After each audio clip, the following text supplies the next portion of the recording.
Brotherhood ang nabuong relasyon sa buong production ng Incognito at may rule ang contract, sabi ng isa sa kanila na si Baron Geisler bilang si Miguel Tecson.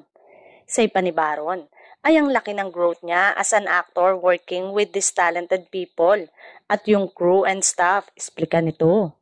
Hindi din naging madali ang shooting ng Incognito at aminado ang cast sa pangunguna ni Daniel Padilla, Kayla Estrada, Anthony Jennings, Maris Racal Baron, Ian Veneracion at Richard Gutierrez na paulit-ulit ang takes nila sa isang eksena.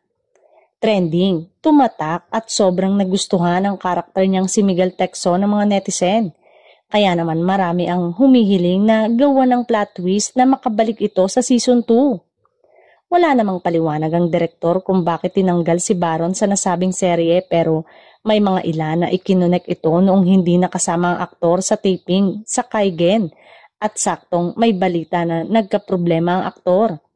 Nakaka-pressure tuloy kung sino ang papalit kay Baron.